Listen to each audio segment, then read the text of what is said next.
America 50% tariff लगा रहा है तो आप 75% लगाओ, केंद्र सरकार से बोले केजरीवाल। आम आदमी पार्टी प्रमुख अरविंद केजरीवाल गुजरात के दौरे पर है और यहाँ उन्होंने अहमदाबाद राजकोट हाईवे पर प्रभु फॉर्म में एक प्रेस कॉन्फ्रेंस की। उन्होंने केंद्र सरकार पर अमेरिकी कपास पर 11% आयात शुल्क खत्म करने का आरोप लगाया। केजरीवाल का कहना है कि इस कदम से स्थानीय किसानों को नुकसान पहुंचेगा। आम आदमी पार्टी के राष्ट्रीय संयोजक अरविंद केजरीवाल गुजरात के 2 दिवसीय दौरे पर है। उन्होंने अहमदाबाद राजकोट हाईवे पर स्थित प्रभु फॉर्म में मीडिया को संबोधित किया। केजरीवाल लंबे समय से कपास पर आयात शुल्क खत्म करने का विरोध कर रहे हैं। उन्होंने कपास किसानों को लेकर 4 मांगे रखी है। केजरीवाल ने अमेरिका द्वारा लगाए जा रहे टैरिफ और भारत सरकार द्वारा दी गई प्रतिक्रिया को लेकर भी बात की। अरविंद केजरीवाल ने कहा कि सूरत में डायमंड के कारीगरों का बड़ा नुकसान हो रहा है, उनकी मुश्किलें काफी बढ़ गई है। अमेरिकी राष्ट्रपति डोनाल्ड ट्रंप की ओर से लगाए गए टैरिफ को लेकर भी बातें की। उन्होंने कहा कि ट्रंप बुजदिल है और उनके सामने जिस देश ने भी आंख दिखाई है उन्हें झुकना पड़ा है। अरविंद केजरीवाल ने केंद्र सरकार से अपील की, अगर अमेरिका 50% टैरिफ लगा रहा है तो आप 75% टैरिफ लगा दे। देश आपके साथ है, हम आपके साथ है। केजरीवाल ने कहा कि पहले 1500 रुपए प्रति मन तक के दाम पर कपास बिका करता था, आज एक किसान को 1200 रुपए मिलते हैं। बीज के दाम बढ़ गए, मजदूरी बढ़ गई, लेकिन किसानों को कम दाम मिलते हैं। अब अगर अमेरिका से कपास भारत में आयात होगी तो स्थानीय किसानों को दाम और भी कम होकर 900 रुपए मिला करेगी। आइए जानते हैं कि अरविंद केजरीवाल ने 4 मांगे कौन कौन सी रखी है। उनकी पहली मांग है अमेरिका के कपास आयात पर जो 11% ड्यूटी हटाई गई है उसे वापस लगाई जाए। उनकी दूसरी शर्त है कपास किसानों को 2100 रुपए प्रति मन के हिसाब से MSP दिया जाए। उनकी तीसरी शर्त है किसानों की फसलों को MSP के दामों से उठाई जाए। उनकी चौथी शर्त है बीज समेत जो भी किसानों की जरूरतें हैं उन पर सब्सिडी दी जाए और किसानों के लिए सस्ता किया जाए। हाल ही में दिल्ली में प्रेस कॉन्फ्रेंस कर अरविंद केजरीवाल ने कपास किसानों के मुद्दे को उठाया था।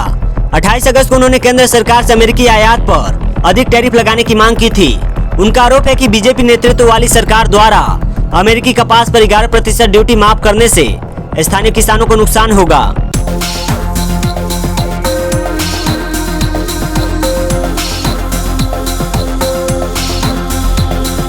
टैरिफ के बाद अब इंडियंस को एक और बड़ा झटका। अमेरिका ने वीजा इंटरव्यू नियमों में कर दिया ये बड़ा बदलाव। क्या हुए वो चेंजेस, चलिए जानते हैं। अमेरिका ने नॉन इमिग्रेंट वीजा यानी कि NIV नियमों में बड़ा बदलाव किया है। अब सभी आवेदकों को वीजा इंटरव्यू अपने नागरिकता वाले देश या कानूनी निवास स्थान पर ही देना होगा। यानी भारतीय नागरिक अब जल्दी यात्रा करने के लिए थाईलैंड, सिंगापुर या जर्मनी जैसे देशों में जाकर B1 या B2 जिसमें B1 में बिजनेस और B2 में टूरिस्ट वीजा का इंटरव्यू नहीं दे पाएंगे। कोविड-19 में मिली थी राहत। कोविड-19 महामारी के दौरान भारत में वीजा इंटरव्यू का इंतजार बहुत लंबा था, कई बार 3 साल तक। उस समय बड़ी संख्या में भारतीय आवेदक विदेश जाकर इंटरव्यू देते थे। ट्रेवल एजेंट्स के मुताबिक लोग बैंकॉक, सिंगापुर, फ्रैंकफर्ट, यहाँ तक कि ब्राजील और थाईलैंड के चियांग माई तक गए थे। इंटरव्यू देकर और पासपोर्ट वापस मिलते ही वे भारत लौट आते थे। नए नियम का असर किन पर होगा? यह बदलाव टूरिस्ट, बिजनेस, स्टूडेंट्स, अस्थायी वर्कर्स और उन लोगों पर लागू होगा जो अमेरिकी नागरिकों से शादी करने के लिए वीजा लेते हैं। भारत में मौजूदा वीजा इंटरव्यू वेट खत्म। अमेरिकी विदेश मंत्रालय की वेबसाइट के अनुसार भारत में NIV इंटरव्यू के लिए इंतजार इस समय है हैदराबाद और मुंबई 3.5 महीना, दिल्ली 4.5 महीना, कोलकाता 5 महीना, चेन्नई 9 महीना। ट्रंप प्रशासन का सख्त रुख। डोनाल्ड ट्रंप के दूसरे कार्यकाल में वीजा नियमों को लगातार कड़ा किया जा रहा है। 2 सितंबर से नया नियम लागू हुआ है और अब सभी NIV आवेदकों को उम्र की परवाह किए बिना 14 साल से छोटे और 79 साल से ज्यादा सहित आमतौर पर सीधे काउंसलर इंटरव्यू देना होगा। किन्हें छूट मिलेगी? कुछ अपवाद अब भी मौजूद है। जिन लोगों को पहले से जारी B1, B2 या B1, B2 वीजा पहले 12 महीनों के भीतर एक्सपायर हुआ है और जिनकी उम्र उस समय 18 वर्ष या उससे ज्यादा थी, उन्हें कुछ मामलों में इंटरव्यू से छूट मिल सकती है।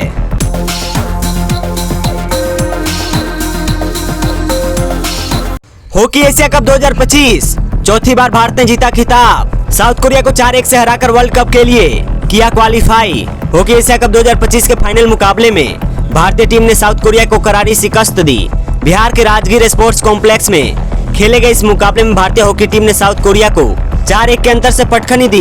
इस जीत के साथ ही टीम ने अगले साल यानी 2026 में बेल्जियम और नीदरलैंड द्वारा संयुक्त मेजबानी में आयोजित होने वाली विश्व कप के लिए क्वालिफाई कर लिया है।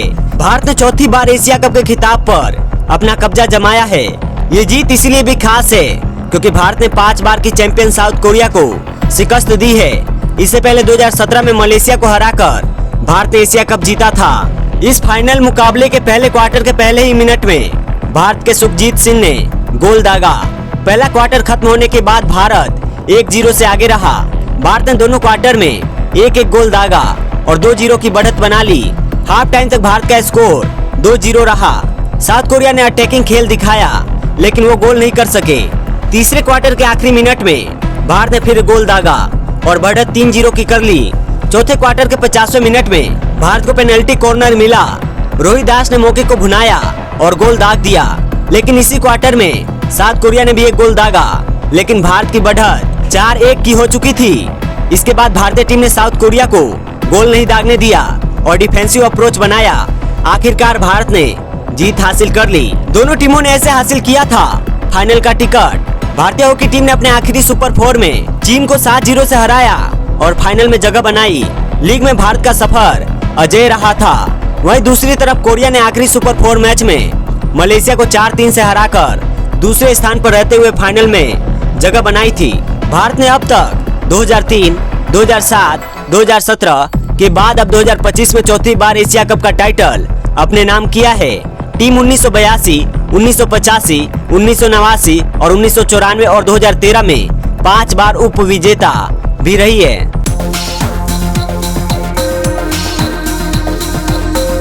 ऑनलाइन मंगाया खाना तो पड़ेगा महंगा, प्लेटफॉर्म चार्ज में बढ़ोतरी और जीएसटी का दिखेगा असर। ऑनलाइन फूड ऑर्डर करने वालों को स्विगी, जोमेटो और मैजिक पिन जैसे प्लेटफॉर्म द्वारा त्योहारी सीजन से पहले ही अपनी प्लेटफॉर्म फीस में बढ़ोतरी का झटका दिया है और अब सरकार के डिलीवरी चार्ज पर 18% जीएसटी लागू होने के बाद ऑनलाइन खाना मंगाना और भी महंगा हो सकता है। क्या आप भी ऑनलाइन ऑर्डर करके खाना मंगाते हैं और स्विगी, जोमेटो जैसे प्लेटफॉर्म्स का इस्तेमाल करते हैं? तो फिर अब आपकी जेब ज्यादा ढीली हो सकती है और वो भी आने वाले त्योहारी सीजन में, जबकि ऑनलाइन फूड की डिमांड में अक्सर तेज इजाफा देखने को मिलता है। दरअसल बीते दिनों सरकार की ओर से जीएसटी काउंसिल की बैठक में ई कॉमर्स और क्विक कॉमर्स प्लेटफॉर्म्स की डिलीवरी सर्विस पर 18% जीएसटी का ऐलान किया था। वहीं तमाम कंपनियों ने टैक्स लागू होने से पहले ही प्लेटफॉर्म चार्ज बढ़ाकर ग्राहकों को झटका दिया है। तो वहीं 22 सितंबर से डिलीवरी चार्ज पर जीएसटी लागू होने के बाद ऑनलाइन खाना ऑर्डर करने की लागत में वृद्धि होने की संभावना है। बीते 3 सितंबर को हुई जीएसटी काउंसिल की 56वीं बैठक में जीएसटी रिफॉर्म से जुड़े कई बड़े ऐलान किए गए।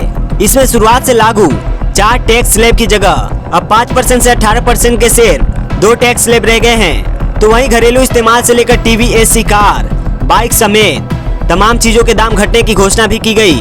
वहीं कुछ सामान ऐसे भी है जिन पर टैक्स का बोझ बढ़ाया गया या नया टैक्स लगाया गया है। इस बीच जीएसटी काउंसिल की ओर से ई कॉमर्स और क्विक कॉमर्स प्लेटफॉर्म्स की डिलीवरी सर्विस पर 18% टैक्स लगाया गया है, जो 22 सितंबर से लागू होगा। ऐसे में ऑनलाइन फूड ऑर्डर और भी महंगा हो सकता है। बता दें कि इससे पहले ये सर्विस टैक्स के दायरे से बाहर थी, जिसे अब सीजीएसटी एक्ट के धारा 9 के तहत शामिल किया गया है। जीएसटी लागू होने से और हो सकता है महंगा। पीटीआई के मुताबिक जोमेटो, स्विगी, मैजिक पिन जैसे ऑनलाइन फूड डिलीवरी प्लेटफॉर्मों द्वारा त्योहारी सीजन से पहले प्लेटफॉर्म फीस में की गई बढ़ोतरी से देश भर के लाखों लोगों के लिए ऑनलाइन फूड ऑर्डर करना महंगा हो जाएगा। पीटीआई के मुताबिक एक और जहां स्विगी ने अपने प्लेटफॉर्म फीस को कुछ बाजारों के लिए जीएसटी समेत 15 रुपए कर दिया है, तो वहीं दूसरी ओर जोमेटो ने भी अपना चार्ज बढ़ाकर 12.5 रुपए कर दिया है। सिर्फ यही नहीं बल्कि फूड डिलीवरी सेक्टर की एक और बड़ी कंपनी मैजिक पिन ने भी जीएसटी के बिजनेस पर पड़ने वाले व्यापक असर को देखते हुए अपनी प्लेटफॉर्म फीस को संशोधित करके 10 रुपए प्रति ऑर्डर किया है। उन पर 22 सितंबर से 18% जीएसटी की मार का असर फूड ऑर्डर कॉस्ट में और बढ़ोतरी के रूप में दिख सकता है।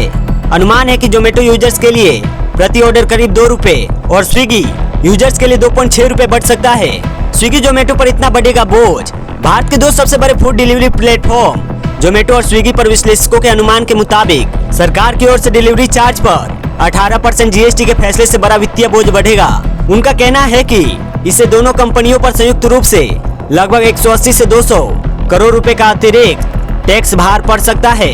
ब्रोकरेज फर्म मॉर्गन स्टैनली ने कहा कि यह कदम फूड टेक प्लेटफॉर्म के राजस्व मॉडल को और जटिल बनाने वाला साबित होगा। विश्लेषकों ने आंकड़ों के साथ बताया है कि अप्रैल जून तिमाही में जोमेटो ने 451 करोड़ रुपए और स्विगी के फूड डिलीवरी बिजनेस ने 192 करोड़ रुपए का प्रॉफिट दर्ज किया है, लेकिन अतिरिक्त जीएसटी देनदारी से मार्जिन पर दबाव पड़ने की संभावना है।